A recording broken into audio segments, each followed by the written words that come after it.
Ricardo, buenas tardes. Buenas tardes, Andrés. Buenas tardes, Julio. ¿Cómo estás, Ricardo? Muy bien, por suerte, todo bien. Gracias Sí. por esta charla, a Beca y a los socios y a Julio, que nos van a hablar de las reflexiones post elecciones en Estados Unidos luego de la elección de Trump en el gobierno americano. Y bueno, ver esos efectos que van a ocurrir o que Julio puede empezar a ver producto del anterior mandato y lo que está pasando hoy en el mundo. Y bueno, gracias Andrés, te doy la palabra a ti para que puedas llevar adelante este webinar con Julio. Bueno, gracias a vos, Ricardo, que desde San Pablo haciendo el esfuerzo de conectarte y principalmente a vos y a todo el equipo de Rica por confiar en Beca, digamos, para llevarles estas opiniones a la red de contactos de ustedes. Una breve introducción para los que nos puedan estar escuchando y no nos conozcan. En Beca nos dedicamos al asesoramiento de inversiones, atendemos clientes de toda la región, desde Montevideo. Y bueno, y naturalmente la opinión válida acá está a mi lado, que es Julio de Brum, expresidente del Banco Central de Uruguay, es nuestro asesor económico hace 10 años, y quien de alguna manera guía las opiniones que nosotros damos a nuestros clientes a la hora del asesoramiento. Así que creo que no hay una mejor persona para tener esta charla. Y Julio, darte por supuesto la bienvenida, agradecerte como siempre. Y tal como está en la placa ahí, la idea, acá no hay una presentación hoy, es un coloquio. Exacto. Los participantes están invitados a enviar sus preguntas a través del chat, que con gusto las podemos ir leyendo tanto a medida que avance el webinar como al final. Pero no hay reunión con clientes nuestros que no surja la pregunta, ¿y ahora qué? ¿Qué en el mundo con Trump? Eh, y de hecho, los mercados ya han visto algunos movimientos desde el pasado 4 de noviembre de las elecciones. Entonces, la charla arranca con esto, Julio, ¿y ahora qué? ¿Qué cambió para la economía, para los mercados, para Estados Unidos, para la región? Te la dejo así abierta y sé que vos Y vamos la armando. vas armando. Bueno, primero que nada, de vuelta, gracias Rica, gracias Andrés por esta oportunidad de charlar con todos ustedes. Eh, yo miraría esto, si uno lo estuviera viendo en un cuadro, una matriz de dos columnas y dos filas.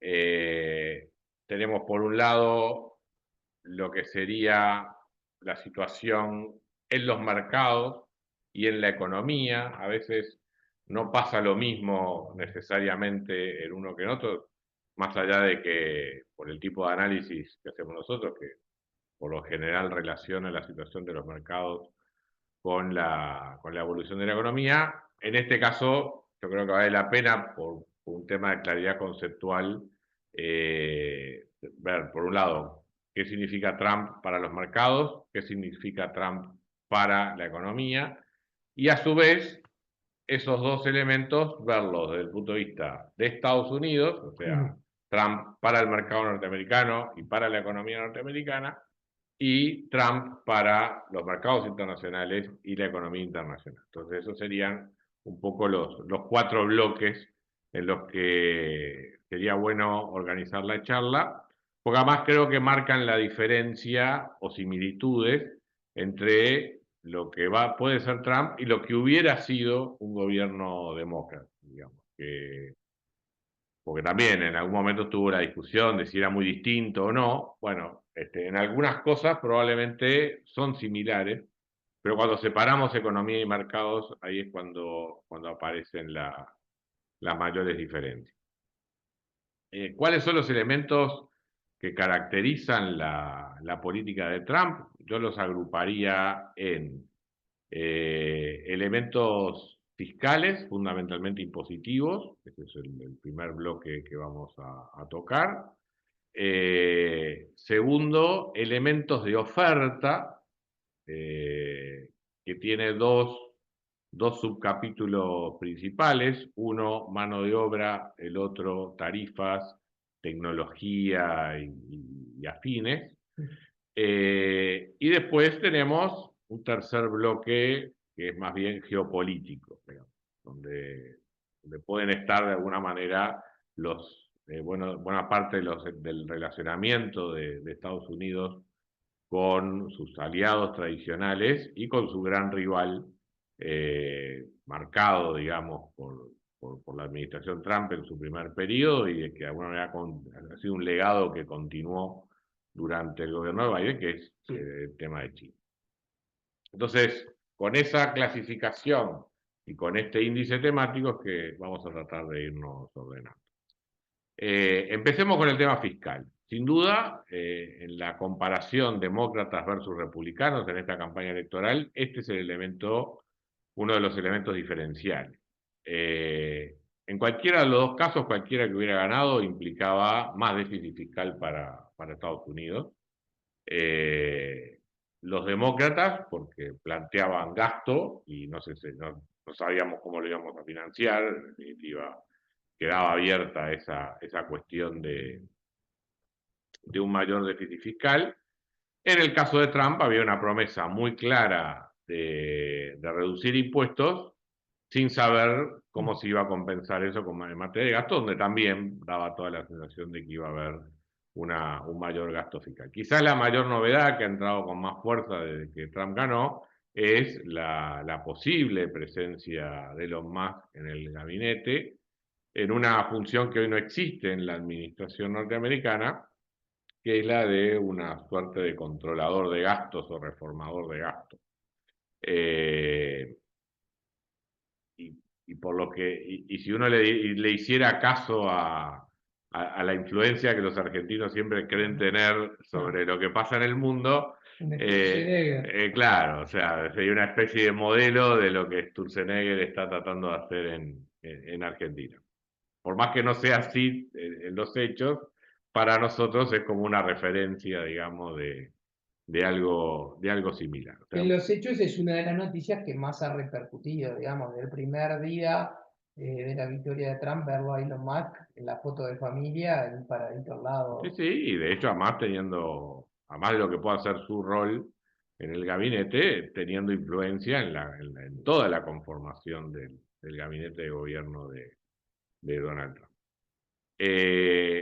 Entonces, se abre una interrogante, o sea, esa eventual posición de Elon Musk, ese eventual trabajo de Elon Musk en la administración norteamericana, siendo como son todas las burocracias estatales en el mundo sumamente resistentes al cambio, tendrá algún grado de éxito y eventualmente podrá reducir, digamos, el déficit fiscal de algo que sí se viene, digamos, con bastante fuerza, que es el cumplimiento de la promesa electoral de la reducción de impuestos, máxime que no hay excusas para no llevarla adelante, dado que el Partido Republicano ha logrado no solamente el gobierno, sino también la mayoría en la Cámara de Senadores y en la Cámara de Representantes. Con un Parlamento dividido uno podía tener dudas de qué es lo que pudiera ocurrir. Acá sabemos que incluso hay una ventana, ¿verdad?, de tiempo hasta las elecciones de medio término, en la cual el Partido Republicano tiene la mayoría parlamentaria y por lo tanto la tiene que aprovechar para justamente llevar adelante su agenda de gobierno. Por lo tanto, ya los mercados descuentan esta rebaja impositiva que va a estar gradualmente vigente a medida que se apruebe la ley y la ley entre en vigencia y vaya teniendo impacto en los resultados de las empresas, en las proyecciones de ganancias. Es más, o sea, cuando uno desagrega las proyecciones de ganancias de las empresas antes y después de impuestos, uno ve que justamente se está incorporando una reducción del gap entre la ganancia antes y después de impuestos. O sea que este es uno de los primeros elementos que está impactando en los mercados por los resultados previstos de las empresas.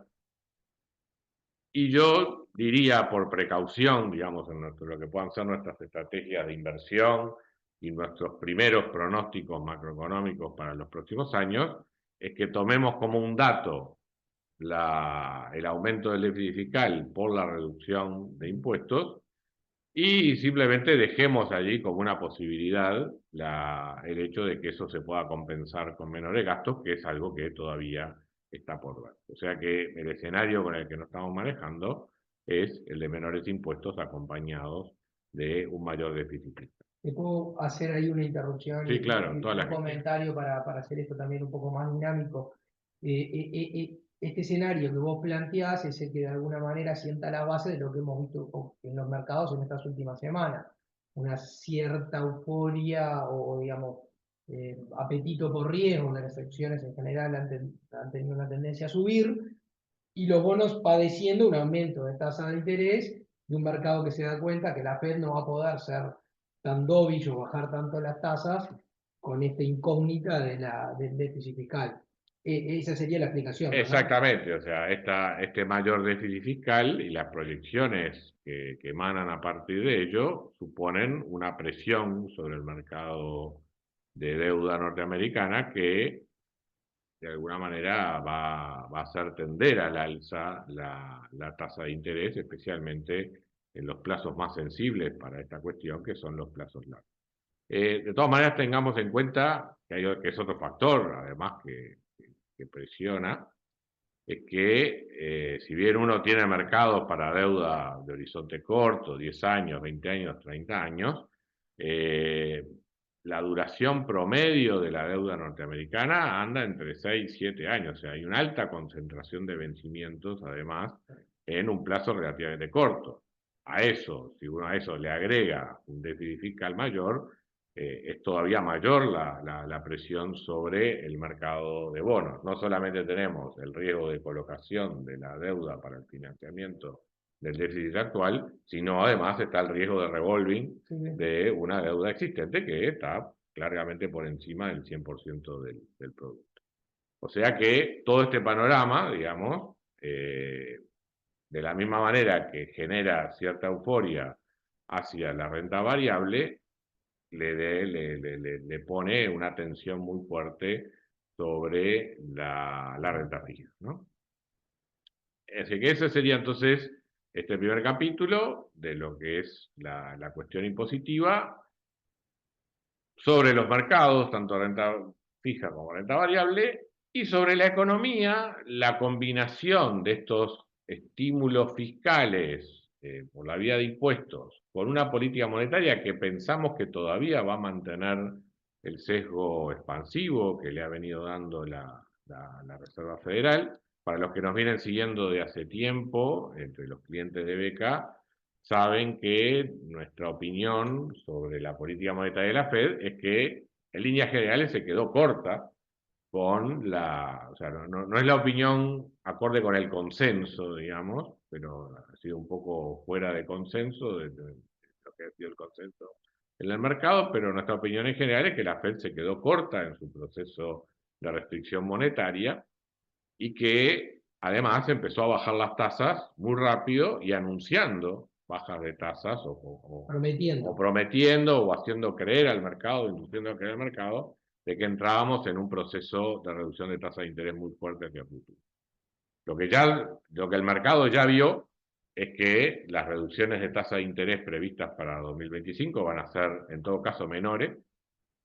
Nosotros estamos pensando que eventualmente pueden llegar a ser menores todavía de lo que está viendo el mercado, pero aún así consideramos que la política monetaria no es lo suficientemente restrictiva como para frenar la expansión que está teniendo la economía norteamericana bajo las condiciones actuales, a lo cual le sumamos un estímulo fiscal importante, con lo cual en un horizonte relativamente medio de tiempo, que puede llevar primer semestre de 2025 o eventualmente todo el año 2025, vamos a tener una combinación de una política fiscal expansiva y una política monetaria todavía acomodaticia, con lo cual, desde el punto de vista de la actividad económica, son buenas noticias en el corto plazo. O sea que yo creo que hacia 2025, en el caso de Estados Unidos, podemos ver una economía que continúa en crecimiento, resultados de empresas también favorables, tanto por el crecimiento de la economía como lo que vayan a empezar a hacer gradualmente hacia 2025 y 2026 las rebajas impositivas, y esta mezcla de un mercado de renta variable floreciente, creciente, entusiasta, y un mercado de renta fija presionado por un déficit fiscal creciente y una alta presión sobre la colocación de deuda. Ah, esto que vos mencionabas de cómo han cambiado las expectativas se ve muy claramente con la tasa de 10 años, que para los que siguen el mercado les interese ver esto, uno encuentra que en septiembre, cuando la Fed corta 50 puntos básicos, la tasa de 10 años cae a 3,70, 3,60 y pico, y a medida que van ocurriendo todos estos acontecimientos, hoy tenemos una tasa en 4,40. Exacto. A tu modo de ver, es difícil que esto volvamos a ver un Yo- retroceso a 3,70, ¿verdad? Yo estoy viendo en un horizonte hasta mediados de 2025 y quizás también parte de la segunda mitad de 2025, una tasa de interés de 10 años entre 4 y 4,5, oscilando, yo creo que ahí ya hizo una corrección fuerte el mercado, y después eventualmente yendo más arriba por los otros factores que implica el Trump económico, Trump 2.0. que son los otros subtítulos que había, los otros títulos que había mencionado. Al que quiero acudir ahora es al del mercado laboral, que fue otro de los componentes importantes de la campaña electoral de Trump y que lo diferenció también con cierto matiz de la política que planteaban los demócratas. Y quizás los demócratas planteaban algo más razonable desde el punto de vista de la realidad económica norteamericana, que era una inmigración legal, regulada, etcétera, pero atendiendo a las necesidades del mercado de trabajo norteamericano. Lo de Trump ha sido deportación masiva, eso ha sido las palabras que utilizó. Si uno mira la evolución del mercado laboral norteamericano, es dramático, y es realmente, no tenemos aquí una presentación, pero uno ve el crecimiento del empleo en Estados Unidos durante estos últimos 3, 4 años, y es todo inmigración. Si fuera por la mano de obra norteamericana, el empleo en Estados Unidos no crecía durante estos años en la forma que crece. O sea que un factor muy importante de oferta que está detrás del crecimiento de la economía norteamericana es justamente la capacidad que ha tenido Estados Unidos de captar inmigrantes y volcarlos al mercado de trabajo. O sea que, y esta política de Trump, ya no solo de frenar inmigración, sino además de deportación masiva, es un impacto sobre la oferta realmente significativo y negativo desde el punto de vista del potencial de crecimiento de la economía norteamericana corto y mediano plazo. Seguramente lleve su tiempo implementarlo, pero en los factores dinámicos de la economía norteamericana hacia el mediano plazo, teníamos algo a favor, que era la mezcla de políticas fiscales y monetarias, pero en el horizonte tenemos un factor negativo fuerte, que es la restricción de oferta por la disponibilidad de mano de obra suficiente como para lo que es la demanda de empleo norteamericana. O sea que cuando uno mira más allá de 2025, y esta cuestión se materializa, lo que uno ve es un crecimiento norteamericano que se va a frenar, ya no por una política monetaria de la Fed, no toda esa discusión que estuvimos teniendo durante estos años de hard landing, soft landing o lo que fuera, por el efecto de la política, sino simplemente por un tema de oferta. La economía deja de crecer por una mano de obra. Esa es la realidad que lo espera a Estados Unidos en un horizonte que yo diría que es de 18 a 24 meses. Ese horizonte, porque son medidas que no las puedes tomar de un día para el otro. Seguramente. Ver si las puedes tomar. Hay un tema policial que es muy difícil de emplear. O sea, no me imagino a las autoridades correteando ciudadanos por todo el país, pero si está y si realmente es algo que se quiere implementar, o sea, va a tener un efecto negativo sobre el crecimiento norteamericano. Y ahí, de vuelta, cuando uno lo mezcla con política monetaria, si sigue siendo relativamente expansiva y le agregamos esta política fiscal que también está expansiva, corremos la demanda, contraemos la oferta, el resultado es precios para arriba. ¿Ah? Por lo cual, para la Fed empieza a plantearse un escenario complicado. Ya no solamente tiene dificultades para hacer bajar la tasa de interés por la presión sobre el mercado de deuda, sino que además los resultados en materia de inflación se pueden ver comprometidos por este problema de oferta. Por ello no descartamos en un horizonte de mediano plazo ya no solo que se corte el proceso de reducción de tasas por parte de la Reserva Federal, sino que eventualmente tengamos una reversión de la Fed, un pivot de la Fed, Hacia al revés, hacia arriba. Y ese es, para nosotros, más allá de los factores geopolíticos que puedan aparecer en 2025, 2026, es el gran cisne negro que puede aparecer sobre la economía norteamericana y la economía mundial en los próximos años. Si algo puede pinchar la burbuja en la cual está entrando el mercado accionario, es este cambio de conducta en la Reserva Federal de volver a iniciar un proceso de suba de tasas de interés, precisamente por estos factores de oferta negativos que de alguna forma está introduciendo la política de Trump.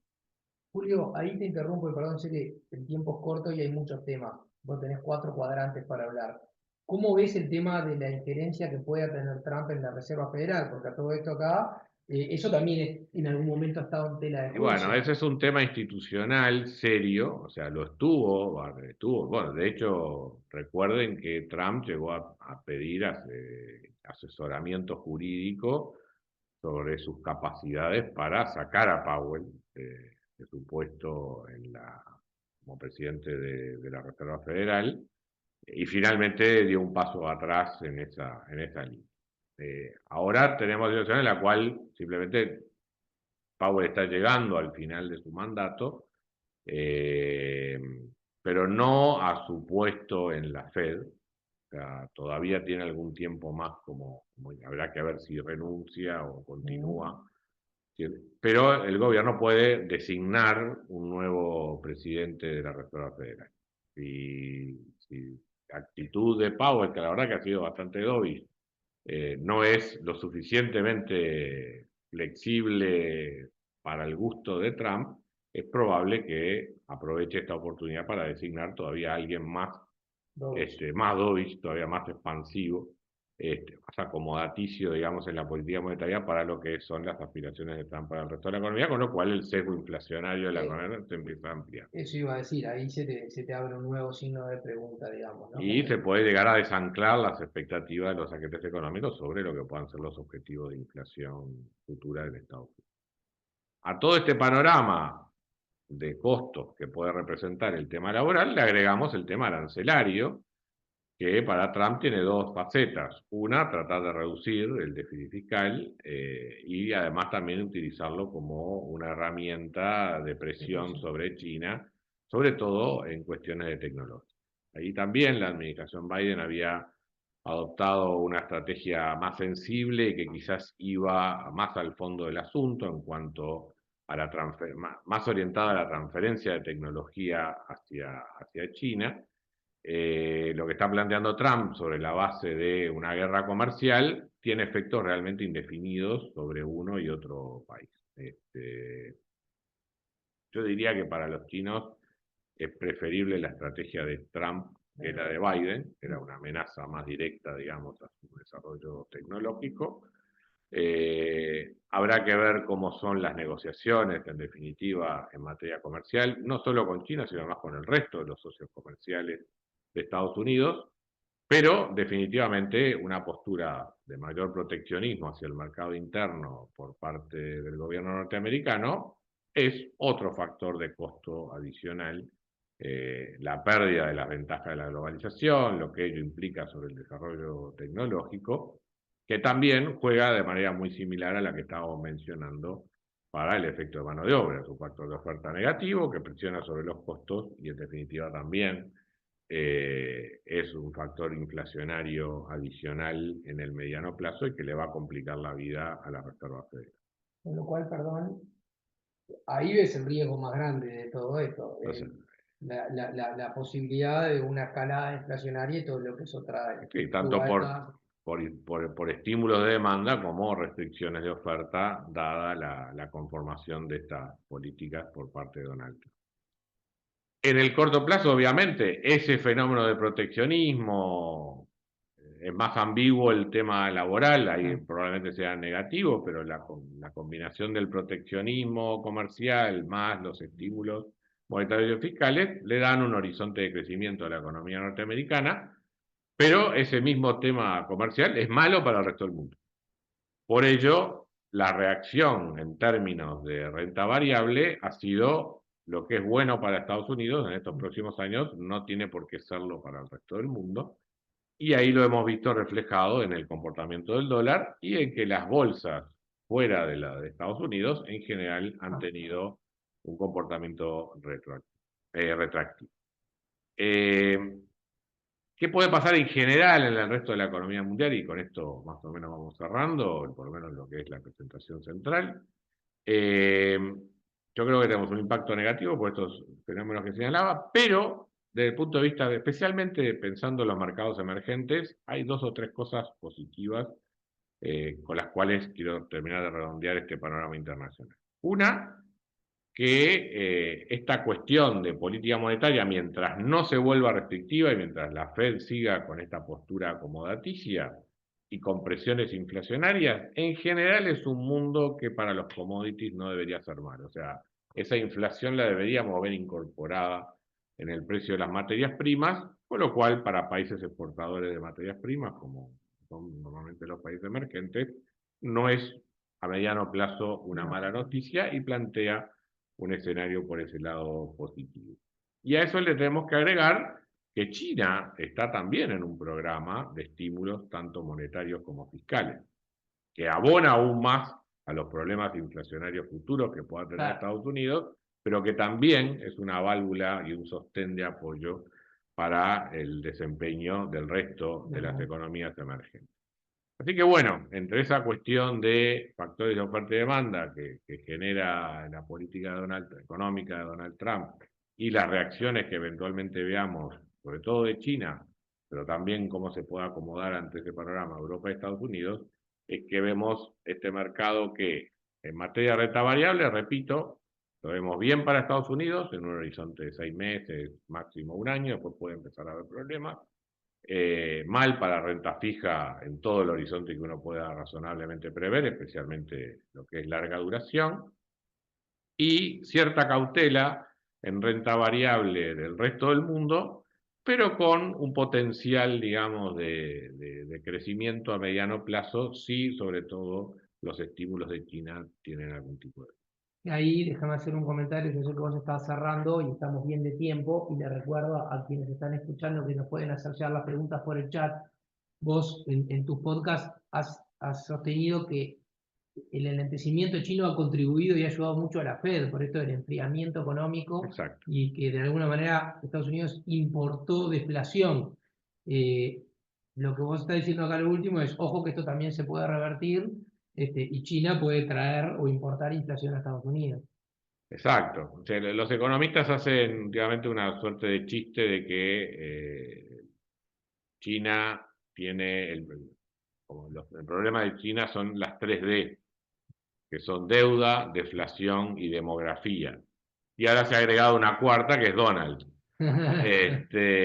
Ciertamente, una de las cosas con las cuales está tratando de lidiar, digamos, la política económica china es justamente con este elemento de que hay un exceso de producción, o sea, el consumidor chino, por los riesgos que ve en el mercado inmobiliario especialmente, está consumiendo poco, está teniendo un alto componente de ahorro precautorio, y eso genera un factor deflacionario en China que de alguna manera se traslada también hacia el resto del mundo. Y yo creo personalmente que ha sido uno de los principales factores que explica el éxito, entre comillas, de la Fed durante el último año. Bien, acá nos llega una pregunta, creo que indirectamente la contestaste, pero no está de más leerla, que es ¿qué efectos sobre la economía latinoamericana debemos esperar bajo la administración Trump?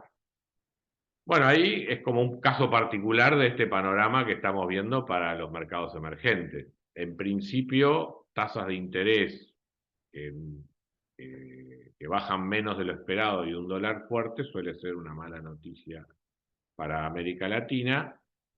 En la medida que la economía norteamericana siga creciendo, el problema de del dólar fuerte y que eventualmente las tasas de interés sean un poco más altas de lo previsto, no es tan grave si eso está acompañado de una inflación persistentemente más alta, con lo cual la tasa de interés real no debería ser tan negativa. Y si a eso le sumamos la posibilidad de que los estímulos chinos eventualmente empiecen a tener resultados, yo no veo un mal panorama para Brasil en el corto plazo. Brasil tiene lazos comerciales fuertes con China y una recuperación del mercado interno chino le haría muy bien a la economía brasileña. Uruguay estaría un poco acompañando ese proceso. Y a su vez, las políticas de Trump pueden encontrar un socio coyuntural en Argentina, dado que el antiamericanismo tradicional de Argentina, evidentemente, bajo la administración Milei ha cambiado, con lo cual seguramente la administración norteamericana ayude al gobierno argentino sobre todo en lo que tiene que ver con su negociación con el Fondo Monetario Internacional.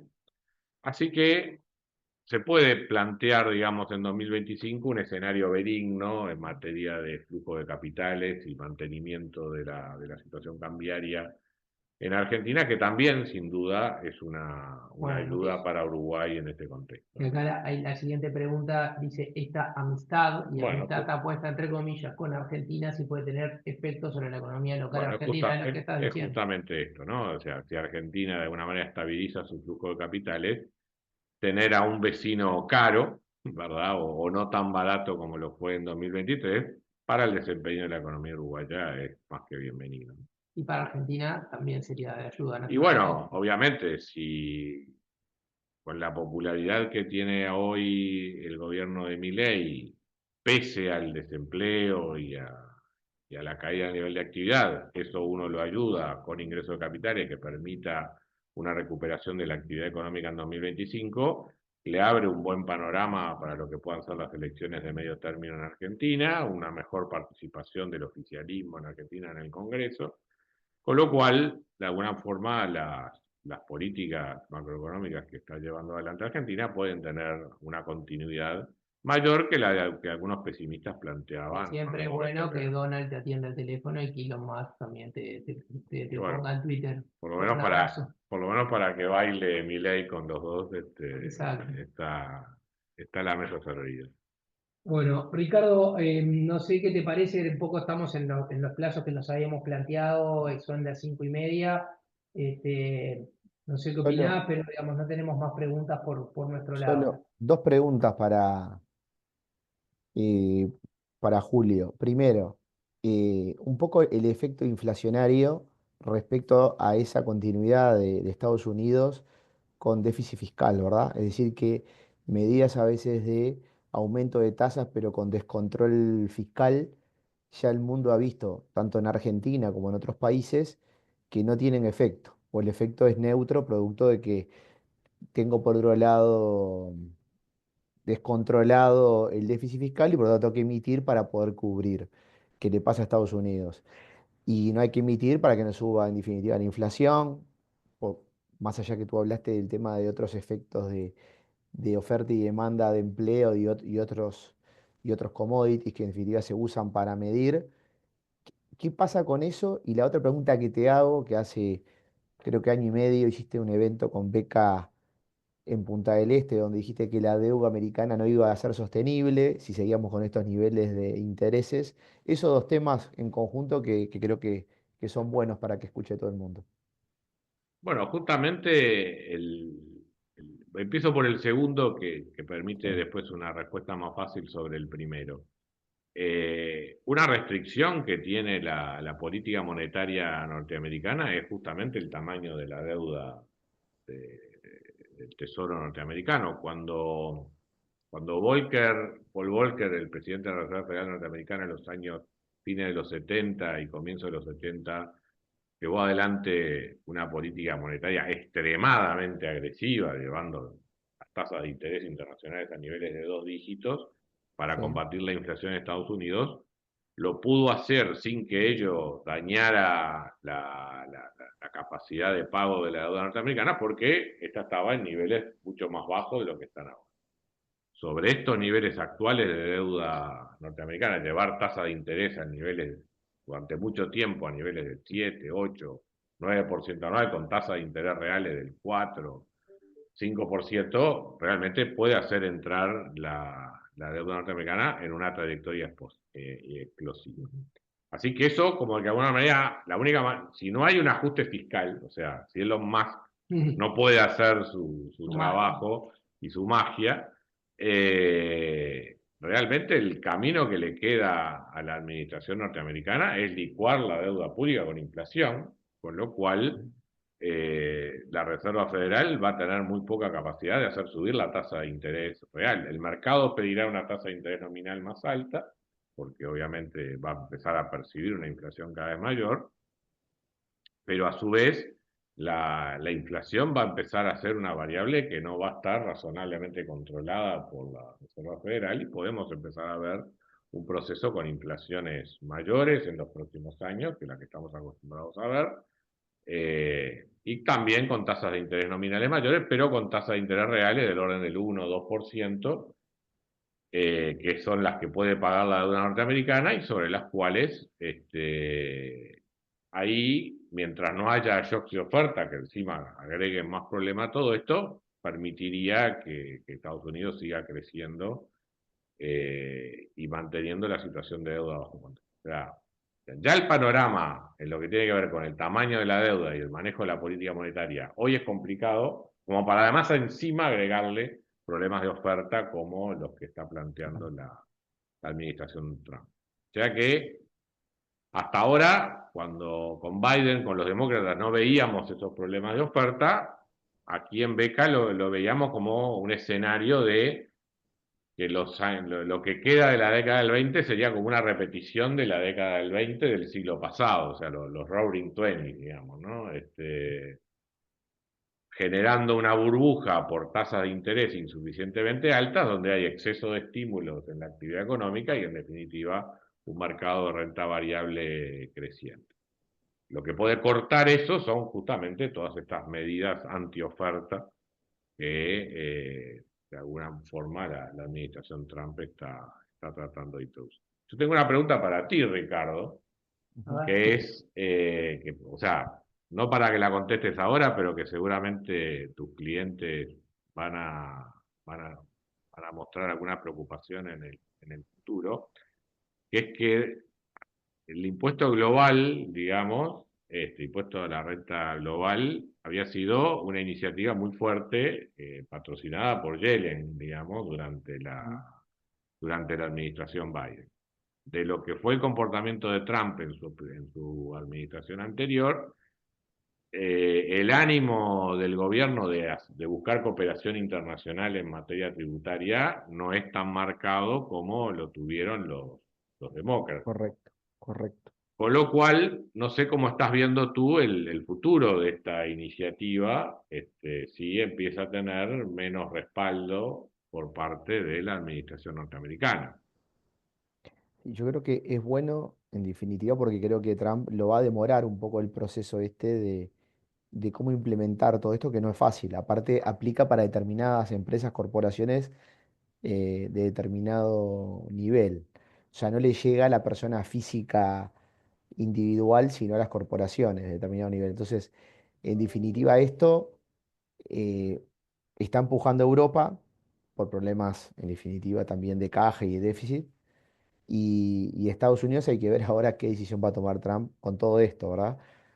Que, que en realidad Biden impulsaba fuertemente apurar el tema. No es fácil a veces administrar un país solo y ponerse de acuerdo en la distribución, porque se cobra un impuesto que después se traslada al otro estado. Entonces, todo eso lleva todo un tema de desarrollo y de tiempo. Lo que hicieron va a ser muy rápido, se hizo bastante rápido, pero todavía queda un poco de temas. Pero se va trabajando en ese tema, ¿verdad?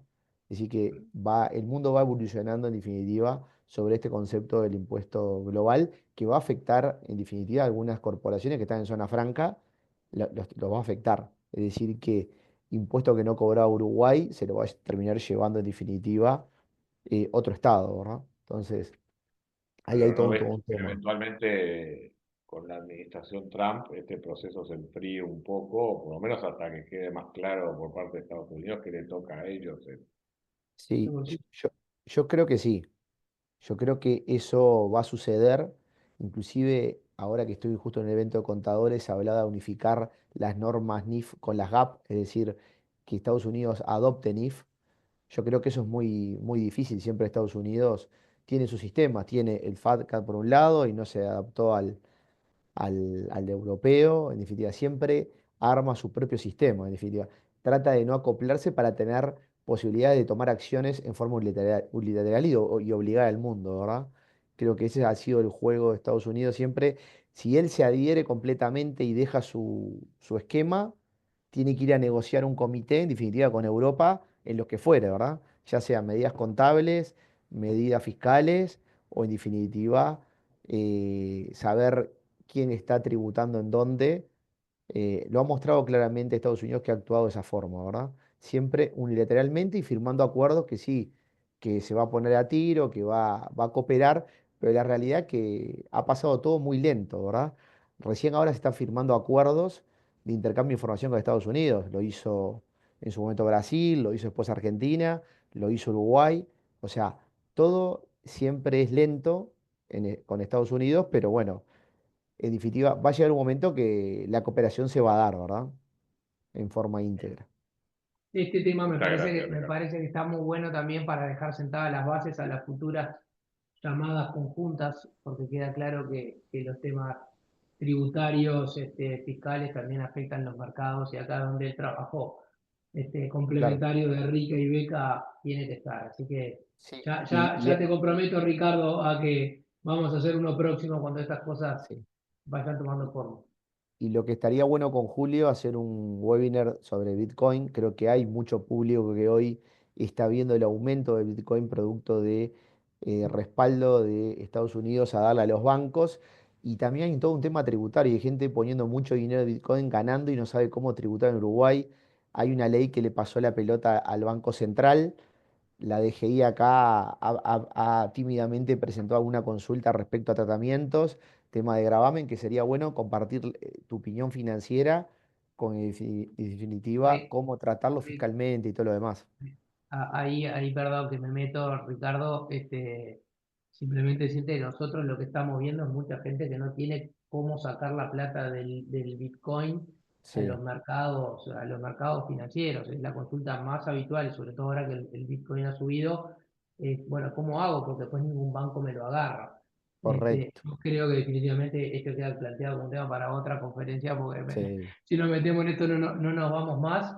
Y estamos bastante pasados de la hora Sí, comprometida. sí, un Ah, par hay de un par preguntas. de preguntas que querés agarrarlas, Sí, Julio. lo hacemos muy rápido. Ahí va. A ver, hay una pregunta sobre el potencial riesgo del cisne negro. ¿Cuál es el periodo clave a superar por el gobierno americano? A ver, el cisne negro, por definición, uno no lo ve.